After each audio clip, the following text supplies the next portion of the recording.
Okay, we're having a few problems with the technical equipment at the moment, but we think we've got it resolved. Hans here has got a backup laptop, so he'll be able to swap the connection and run the second program on this one, hopefully. Okay. Before we get started, I just thought I'd like to wake everybody up. It's the end of the day. You've had a long 3 days, so I thought I'd play my last video clip for the conference. I've been searching for a long time for an animation that demonstrated the power of delivering information, highly technical terms, through the use of Flash, and I found a little 2-minute clip the other day, and I thought, great, this is just what I need for the end of the conference. Not many people here probably know much about perpendicular bit recording on disk drives. But by the end of the 2 minutes, you should be able to explain to me this highly technical term and why it's of advantage in your iPod. So if we can just run the animation.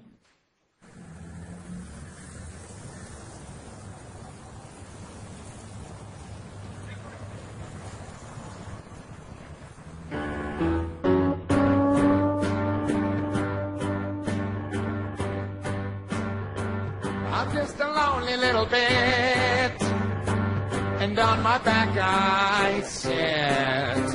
Oh, how I long to be standing tall and feeling free.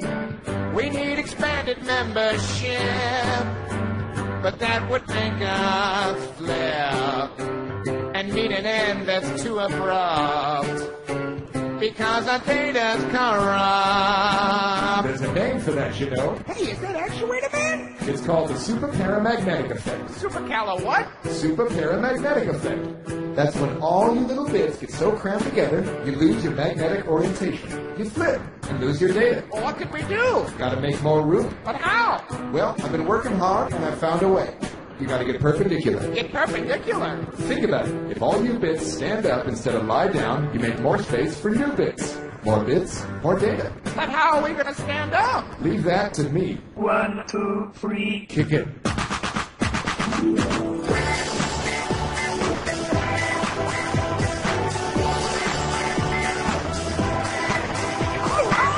Now that my brothers and my sisters are up on the floor, Hey, check me out. I'm dancing. the time has come to open the door. Yeah, let all my friends in. Let them in. Cause we'll have 10 times the capacity. We will. 10 times the strength and tenacity. Get perpendicular. Get perpendicular. Get perpendicular. Get perpendicular.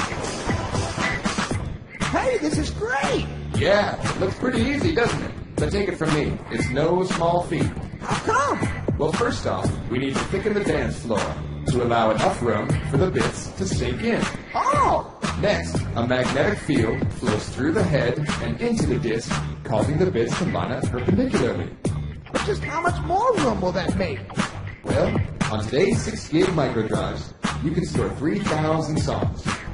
Imagine storing 30,000 songs. Whoa, That's over 1,500 hours of music, my little friend. that's incredible. Yeah, you said it. Get perpendicular. Get perpendicular. Get perpendicular. Get perpendicular. Get perpendicular. Get perpendicular. Get perpendicular.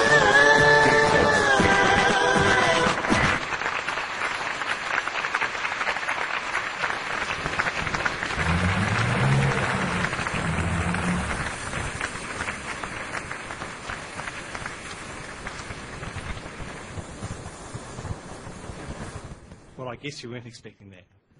Okay, kind of a fun animation, but got a couple of serious points in there. First is that how do you think government would have written that same super paramagnetic effect for people in its website? Would have been about 50 pages of technical detail, etc., right? Effectively, in about a minute and a half, it communicated quite a complex concept to a whole audience who now understands about perpendicular bit recording. The other point, I guess, about that is that's actually about accessibility in a different way. That's actually about making information accessible to people in a way that the majority of people can understand, so they get the concept. And what I'd like to do now is to introduce Hans Rosling, who's going to do exactly the same thing for statistics, another form of data that we care about greatly. So, Hans.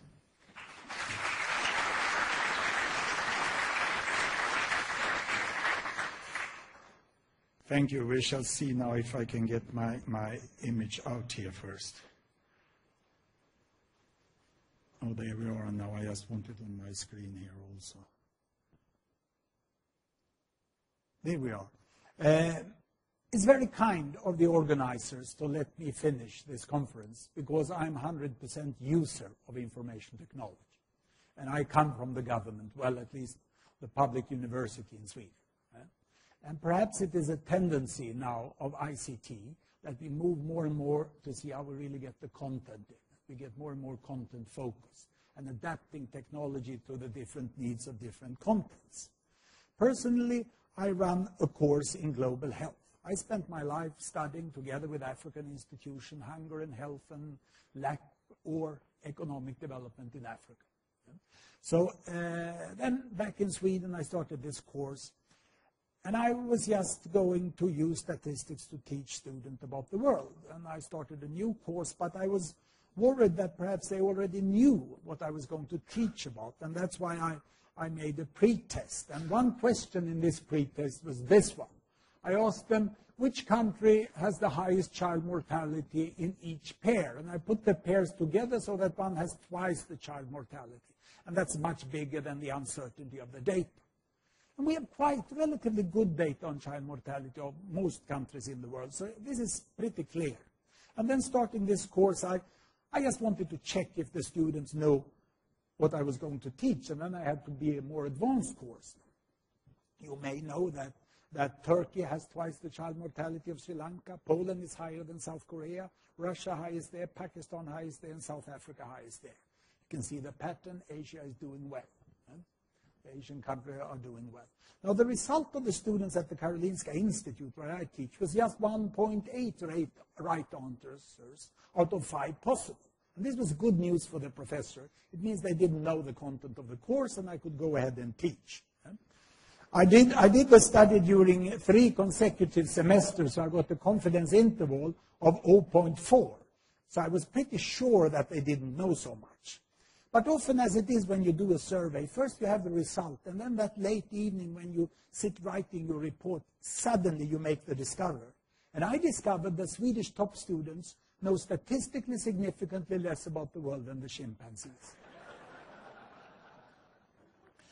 And it's funny, you know, when I'm abroad, they always laugh. And when I'm in Gothenburg, they laugh, but home in Stockholm, they never laugh when I show.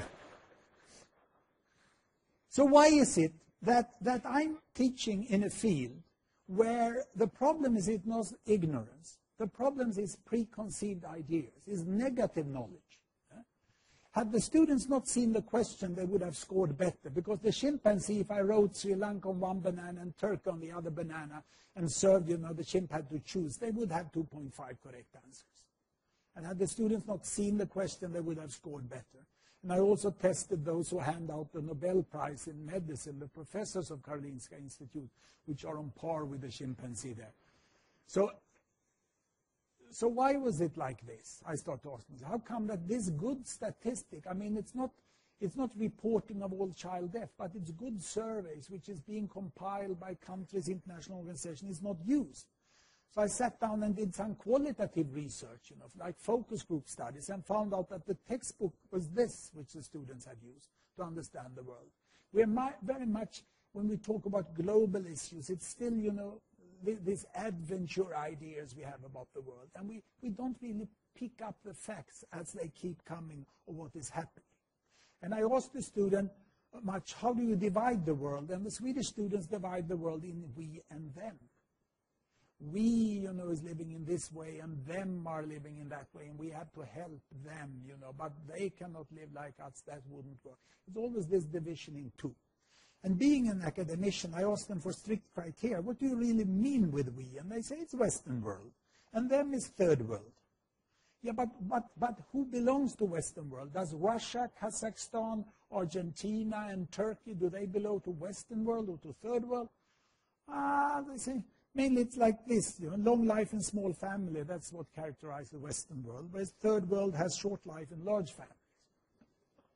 And this to me was an advance, because now I could move over and show them this in graphics, We developed this program where we could display statistics in this way. And really, here we have 200 bubbles. Each bubble is a country. The size of the bubble is the population. This is obviously then India, and this is China. The color is the continent. And on this axis, we have the size of the family, fertility rate. 1, 2, 3, 4, up to 6, 7, or 8 children per woman in this axis. And on this axis, I put the length of life. 30, 40, 50, 60, 70, 80 years old. That's how long you will live. And obviously the students were quite right, because look here, the African countries were all down there. They had large families and short life. And the Middle East was there. Almost all Arab countries had large families and short life, with the exception of some Middle East countries up there, which was Israel. And if I moved over to Europe, almost all Europe was up there. Exception being down here, look, Turkey. And South Asia, large family, short life. Pacific, large family, short life, with exception of course, New Zealand, Australia, and Japan. And the Americas was like this. Very few intermediate. This intermediate was Cuba, being somewhere intermediate. So the students were right. The problem was only that this was the situation 1950. And they are living 2 generations later.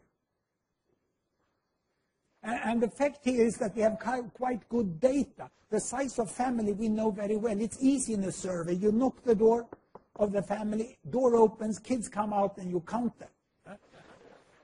It's quite straightforward. To get economic data of the family is more difficult. To get life expectancy, that's much more uncertainty of the data. It's plus minus 10 years, almost 1950. Then it's getting better. But the difference was, it was really a divided world. Now, how is the world today? How has it changed? And this is where we started to use animation to show the change. Normally, we put time on the x-axis. But here, we use the x-axis for one variable, the y-axis for another variable. We put one variable in color, one variable in the size of the bubble. So we have 4 variables, and now I'm going to run time as movement. Where do you think these countries, the so-called third world, are today? I've heard many use the term developing countries here. And I think, what do they mean, actually? Have they moved here? Are they living here? Small families, short life? Or are they up there with large family and long life? Or are they somewhere in between? Let me move this graphic, and I will play it a little slow so we can see really how the changes has occurred in the world. Here we go. Can you see 1952, 53? They are moving here. China is getting a little longer life, little smaller families. But there are still 2 types of countries. 10 years have gone, not much change. In the 60s, those of you my age, you remember when the big anti-conceptive measures came, and it starts to moving, and family planning starts in China. Latin America is moving. They don't care about the Pope. They are moving towards smaller family. This is Cambodia, down in the killing field. They are up there.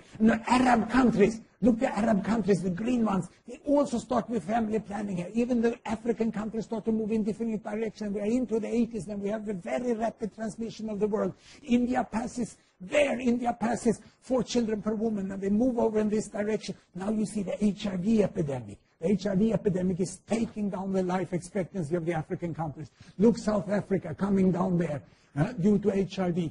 But all the other countries in the world, they move up to the left-hand corner, and that's where we have the world of today. Were you aware of this change? Did you have this fact-based worldview? Can you see the difference between the third world and the Western countries? I can't. Any student who uses the term third world developing countries, they don't pass the exam. I love to use my academic power, to affect their thinking. It's much more difficult with media in public, but the students, I have them in my grip, So it's interesting. Let's go backwards and let's have a comparison between some countries here. Let's look at New Zealand. That's New Zealand, 1950. I was at this wonderful museum and I saw these stories about the immigrants coming to New Zealand. It was the paradise on earth at 1950. New Zealand had like 3 children per woman. They lived in 69 years here, you know. And let's compare it with Vietnam, which was in the midst of a terrible colonial war at that time. What has happened in these 2 countries, you know? Fertility rate actually got up when peace came to Vietnam. And then they entered into the new war, but life expectancy increased with better education. Peace came to Vietnam. Vietnam transformed very, very fast. And when we come to 2006, there we are. Vietnam today is like New Zealand 1978. And these are good data, very reliable data in Vietnam. Vietnam have transformed their health problem. It's today more tobacco, traffic accident, suicide rates coming up, and so on. So it's quite similar health-wise. Vietnam is like New Zealand 1978. But economically-wise, they are not. We shall look at I'll go down and look. What am I showing? I'm showing a flash program which reads a numerical database where I can choose different variables. And I would like to switch over to show you child survival and economics instead. Here we go. I'm going to switch this over so I get child survival upwards here. Now you have 4 children dying out of 1,000 there before 1 year of age. You have 40 dying there. You have 200 dying there. It's health upwards. It's disease this way. It's good GDP this way.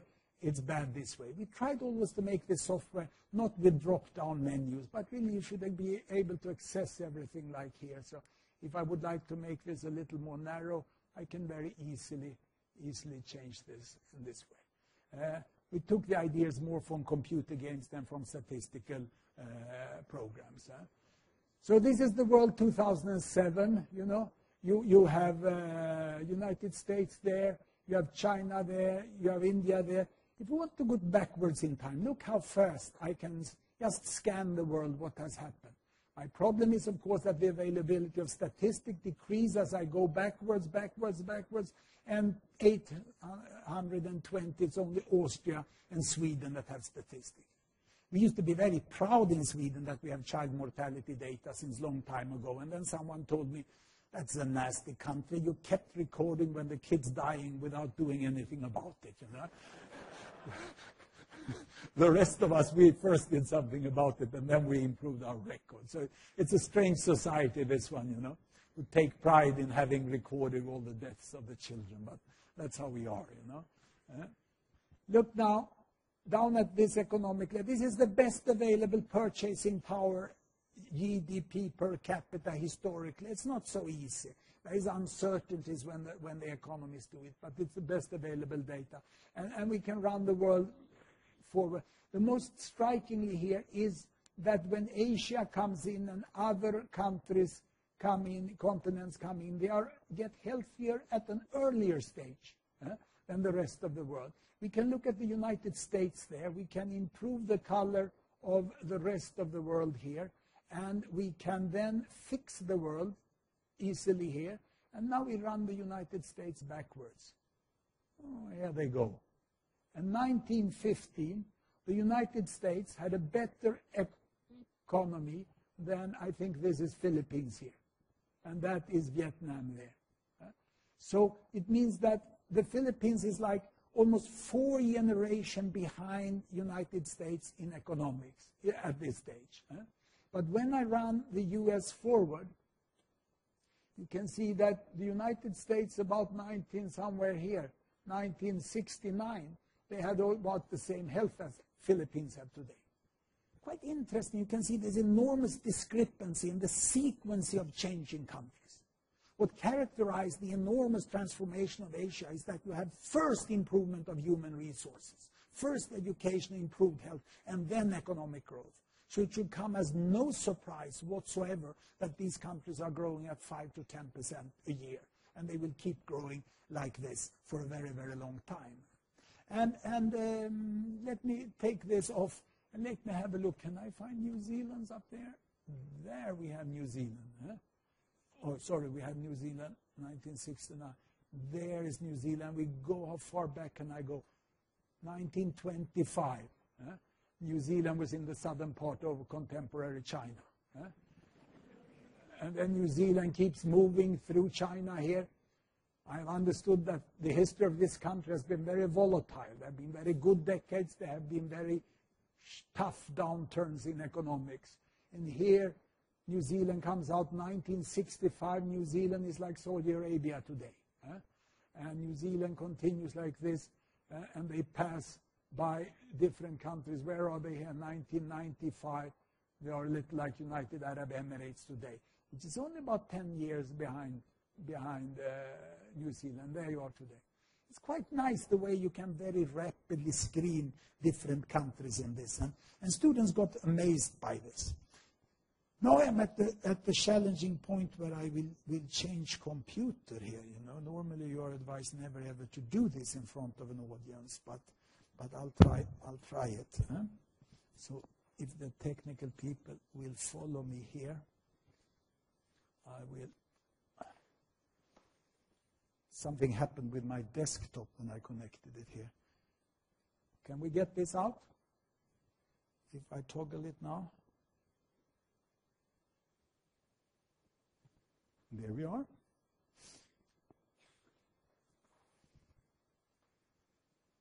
You shouldn't be too afraid of keep doing this in front of an audience because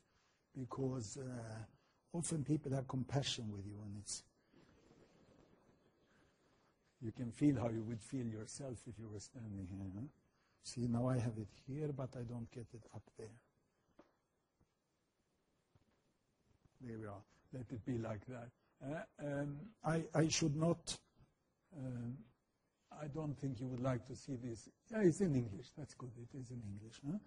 Huh? This is a more thematic presentation. The former one I used can present a big data set. This is like a PowerPoint set, but made in Flash, where I'm able to show a presentation here with some written comment, which I can take away. Quite very flexible what you can do in Flash. And what I want to show here is just the economic distribution of the world. It's curious here looking at the network. That's not nice. It's a well-organized place, this. But I want to show. I wanted you to see how the world income distribution is, because my student keeps telling me that the world is divided into rich and poor, and that the gap between the rich and poor are widening. So therefore we made this presentation here where we can show the income of individual people. That person earns $10 per day, and this person's earn less. And we have taken the World Bank data set, which has the income of all people of the world, and now we will ask all people to come down and stand on their annual income so we can see the distribution of income in the world. And there's no gap. This is a myth. There is indeed a hump. And for those in statistics, you see that it's two distributions overlaying each other.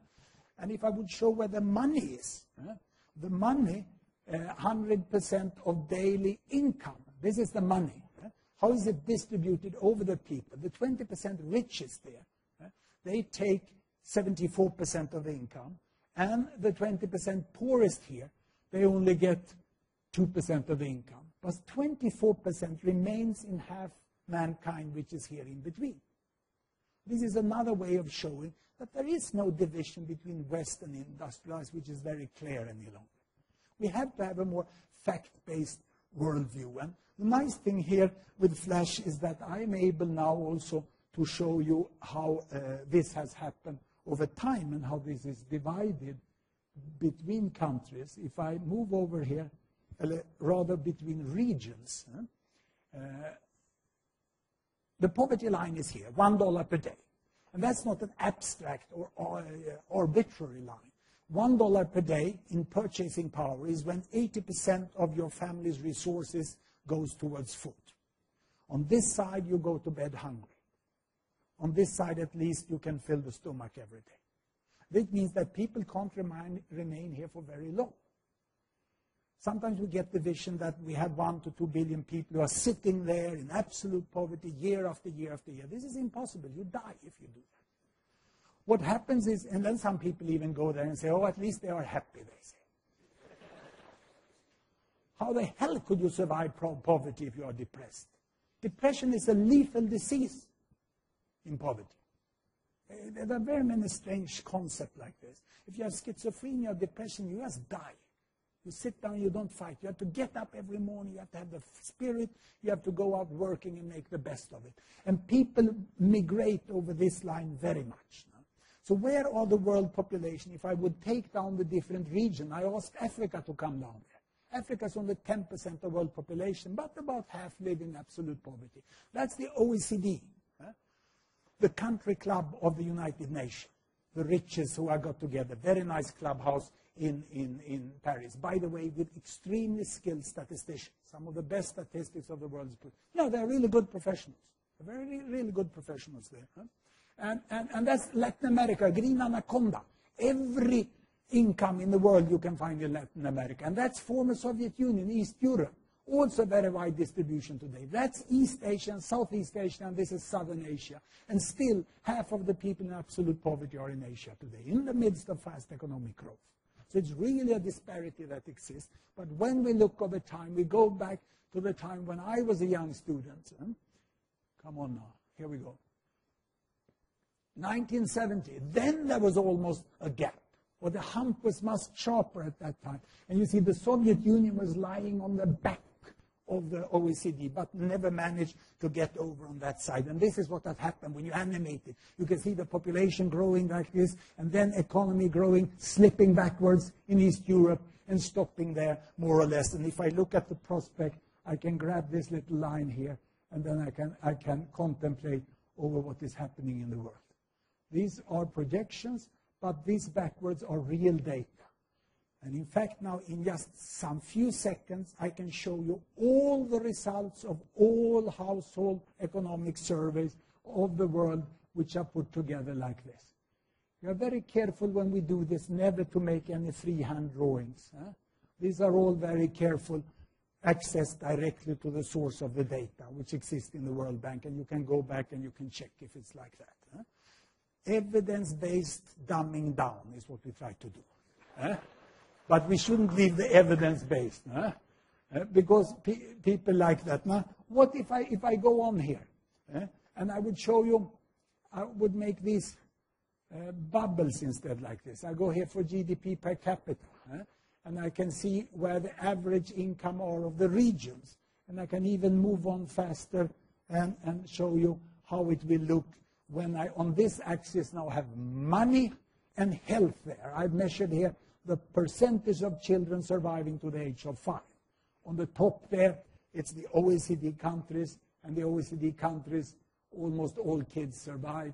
And then there seems to be a gap here to Latin America, East Europe, Arab countries, East Asia, Southeast Asia, South Asia, and Africa south of Sahara. Yeah, you see there's a gap. You're wrong. There is a Western countries and there is a third world. But let me then do this. I will split sub-Saharan Africa. I hatch it like this, and bow, it goes like this. And I have each country, the size of the bubble is the population. Sierra Leone down here, Mauritius up there.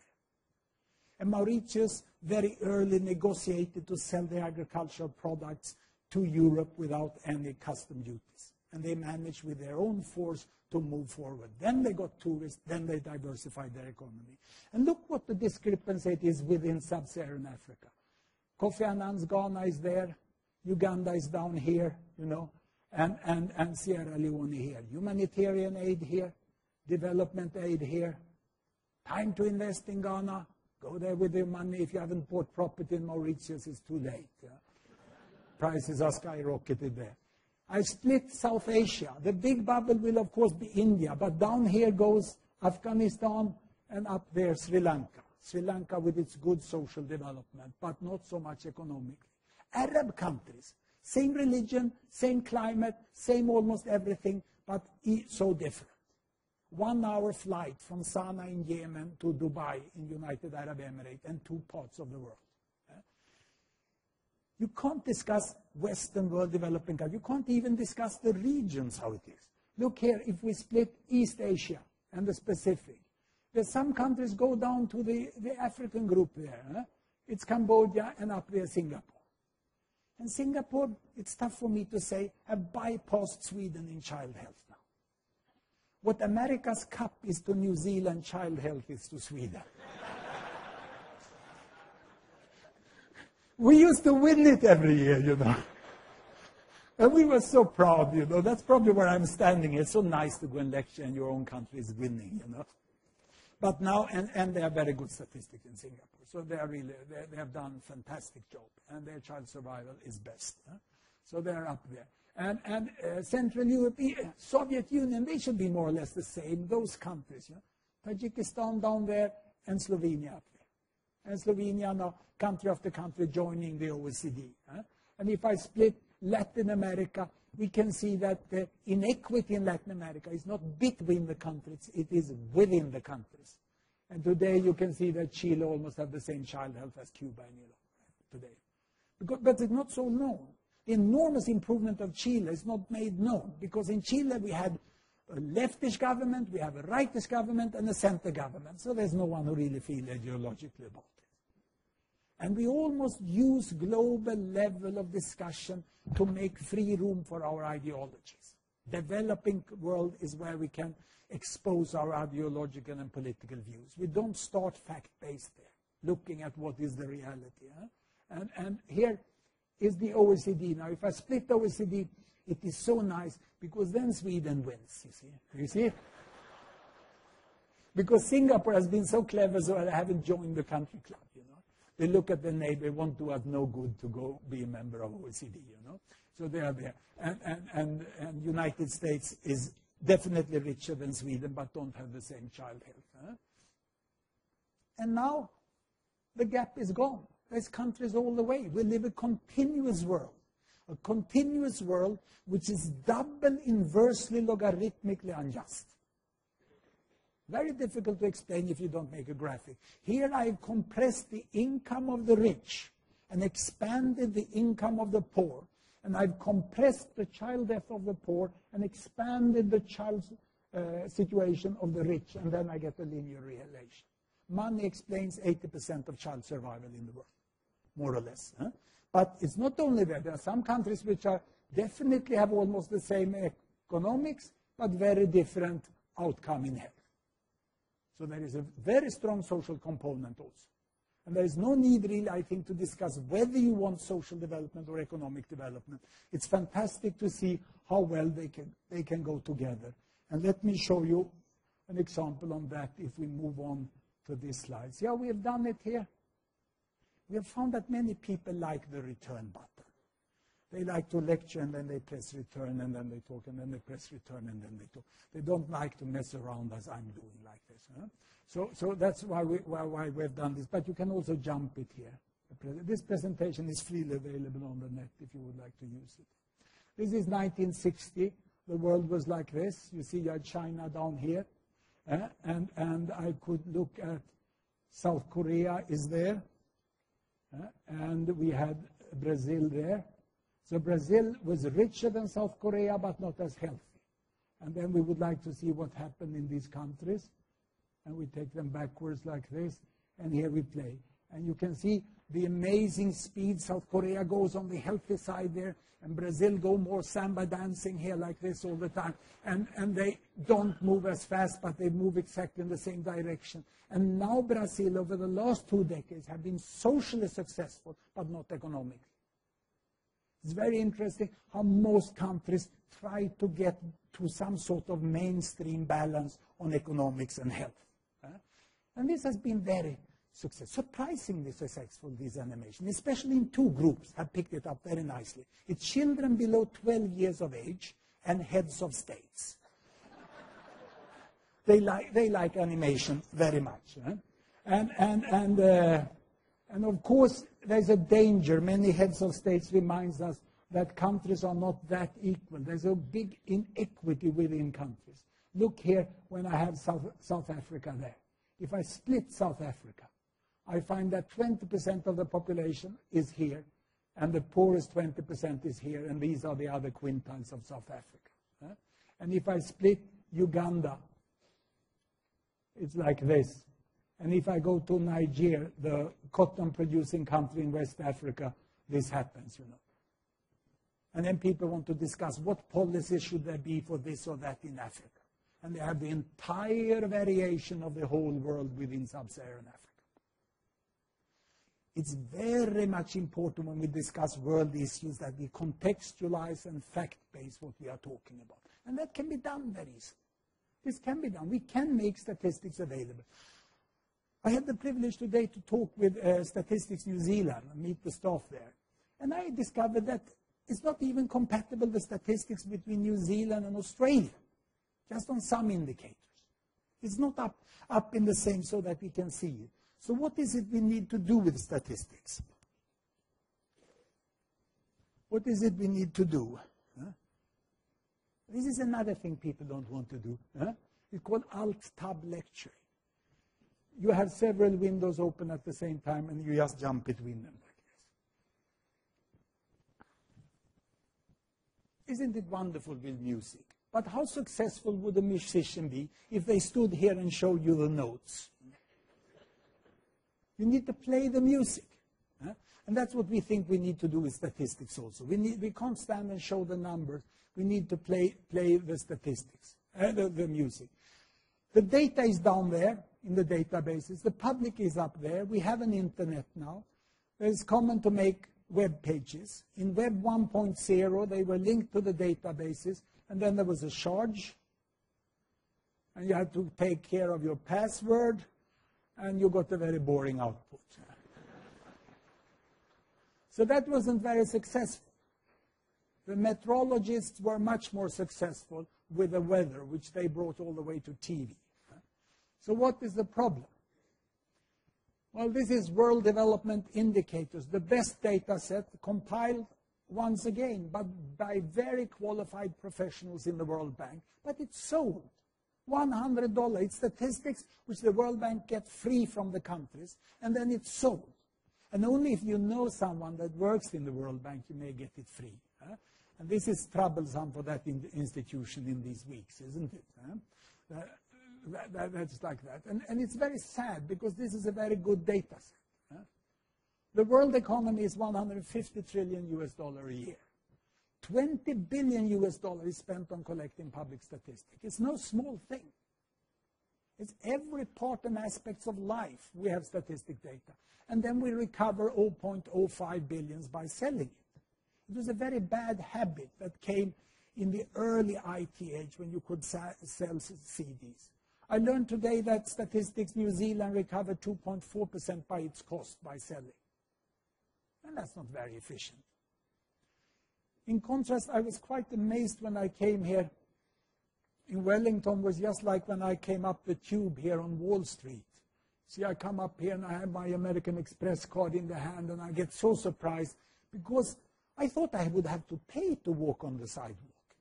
But it was free on Wall Street. Can you imagine those square meters, how costly they are? And they provide them free, the American, for all visitors. How come that sidewalks are free in all cities? Why is it like this? We have found out that the basis of urban function, be it for the corporate sector, the government, the culture, the family, the social life, sidewalks are so efficient, and they are uniformly provided. It's much better than in each shop would pay for their sidewalk and take care of that. There would be different levels of sidewalk, and you would have to charge a different ticket system. It just won't work. No country have tried it. Sidewalks are free, and time has come for statistics to become intellectual sidewalks. We can walk through societies, we can learn the world, we can all get a more common basis on how we look at the world like this. Because we have some new ITC realities. We have long tail. We can have people with a very special interest meeting each other in a way that never was possible before. We have the Web 2.0. When the right technology is there, we can have huge contribution from people on the web. Who would ever have imagined that Wikipedia would work? It's absolutely fantastic how it works. We have terabytes downloads. You can download films. 1 terabyte, that's all public statistics in the world. That's less than Lord of the Rings to download. There is more pixel in Lord of the Rings than there is in all public statistics, historically in the entire world.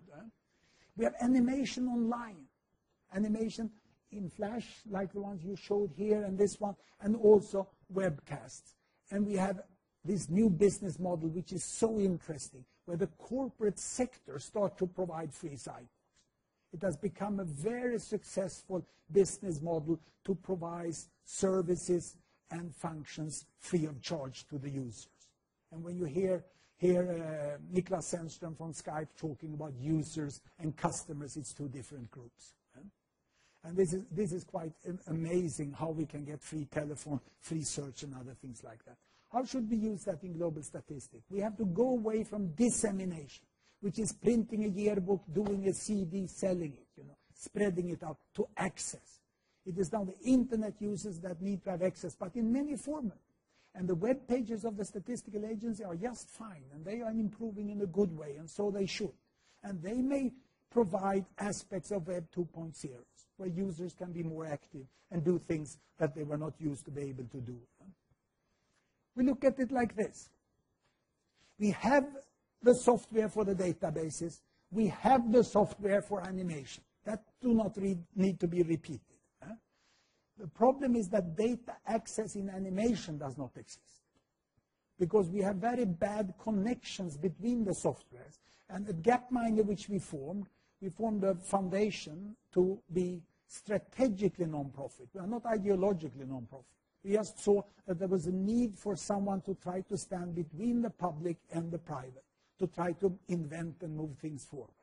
So we wrote Flash software with Java backs and put it out like this and made these bubbles talk and this income mountain as 2 examples. We were quite amazed that our little animation of world income distribution is on top on the search on world income distribution of about 20 million searches. And that's something done without funding, actually, during 2 weeks. This was annoying when we developed software. That 90% of what we did was useless and we have thrown it away. Only 10% have come to some use. And what has really been used is about 2 to 3% of what we have done. So you need a lot of experimentation here. We did this. We animated a little data set like this. We liberated a data set out on the net. But then we realized what was behind that freaking wall we saw the first day. We didn't want just to improve. We wanted to be on the other side. We wanted all data in the world to be searchable in one unified format. It doesn't mean that ownership of data has to be given up. I listened in this conference to a very interesting presentation from Oracle the first day. But I also saw in the corporate sector that one now accepts that data will exist in many different formats and many different technologies down here. And yet we need to be able to get it together and then spread it out. And we don't argue for one monopolistic way of getting it out. What we hope to see within some few years is a garden like this, which flowers. And where these nutrients, the valuable data down in these silos down there can flower up to the public. And what I think will be really important is when we get it into TV. And we have a new career road for statistician, to be the stat person in TV beside the weather person in TV. Public access to data is what we need to achieve. The digital access is like this. The individual database. I don't want my clinical records from my surgery to be out on the net. I definitely don't want that. But the aggregated data can be up like this. And the aggregated data can be put out. I have no problem if my country say that so many were operated for this type of cancer, as long as they don't tell that I was one of them. And researchers, they can get my clinical record because I trust them. There we can get the data. But what will happen there in the middle? That's where we will have Web 2.0 coming. And it's already coming very strongly. We have Swivel, a commercial startup in the United States that enable people to upload their own Excel file, and within seconds they get very nice graphics, which they can comment with a little story and leave it there. started in December, has been very successful, a good idea. One more of this sort of Skype thinking, provide a free service. Then they have some business model will come up later if they succeed. IBM followed with many eyes. And then we were facing this as a strategic non-profit. How would we see this happening? We were thinking researchers, publics would put it up. But could we get the official data to be uploaded directly here? Could we get a new interface between statistical agents and the public so that we don't only use the web page of the statistical agency, but we could also get access to large parts of their data on aggregated level, not on individual level, that we don't want to see. So we needed free data and free technology. How could we contribute? First, we went to talk to Paul Cheung, former head of statistics in Singapore. He joined the idea as a head of statistics, United Nations. He will now, in the end of this month, liberate United Nations common database, and it will be free of charge. We joined hands and talked with the Swedish government. We thought we would be able to contribute with the technology, but that was not possible. So we had to go and talk to some other persons, and Larry Page and Sergey Brin was quite easy to convince. Actually, it was easier than on the other side. And about 1 month ago, Google acquired Trendalizer from Gapminder. And we were relieved by that, because now it was people who not only could make bubbles, but they are capable of doing large things on the back. And the most interesting was Larry Page's first question. It was, how much data is there? How much public statistic is there? And I had to do the rough calculation, and I said, 1 terabyte. Well, that's no problem whatsoever, he said. That's no problem whatsoever. And this is very interesting today, that it's possible to hold. But no one owns the data. The data should remain owned by the producers. But it should be made available for use. The sidewalks of Wellington was made available for me to use, but I didn't own it. I could just walk on them. And the same we should be able to do with the statistics. So Google is joining there, and hopefully we will see more who will join there and put up the technology and create those flowers. And in the future, statistics will need these websites with search, animated statistic, interactive, for people who are really interested. And if data is free, the analysts will get the data and say, aha, this is what happened to New Zealand.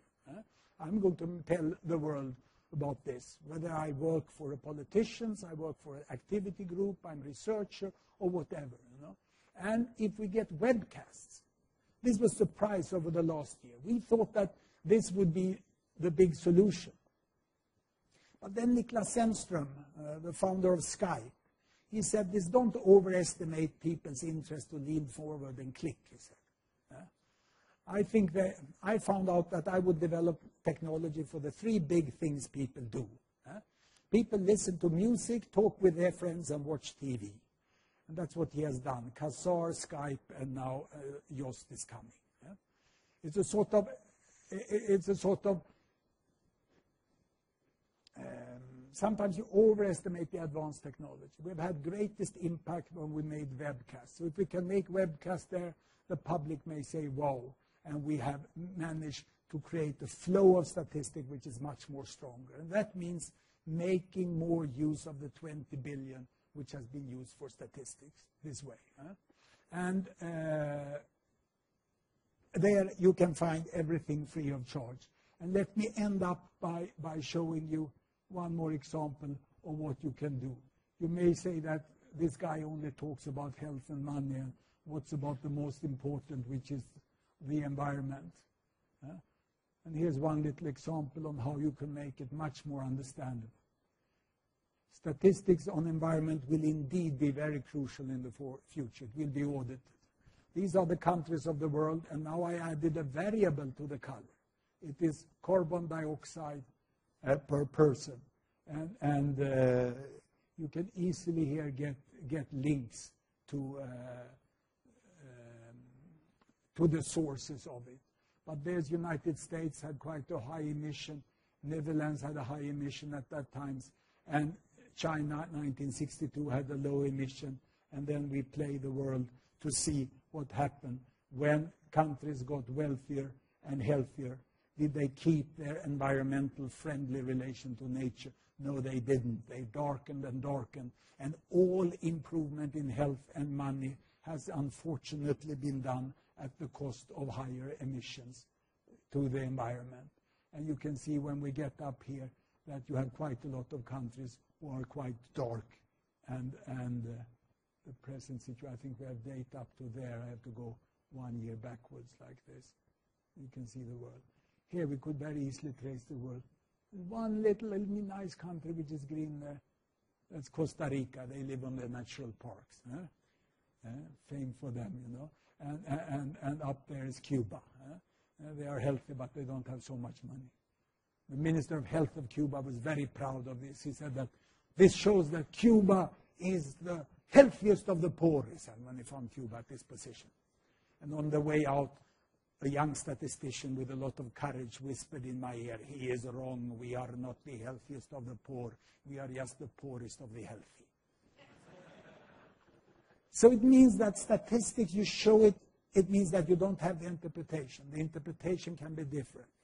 The only thing we would like to do is to make the statistics available. And for that we need free data and we need new technology. Our sale to Google was made in a way which we were quite satisfied with.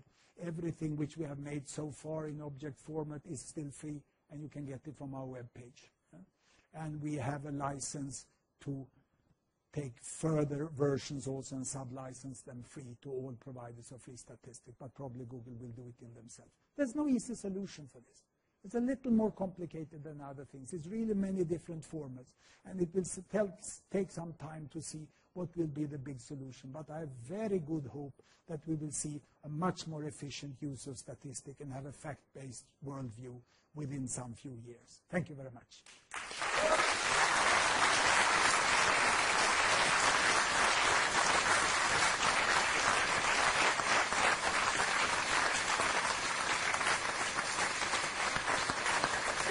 Yeah.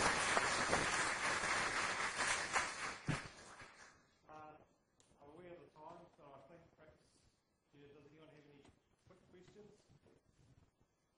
Or are you too hungry? 2 hungry, Wilson.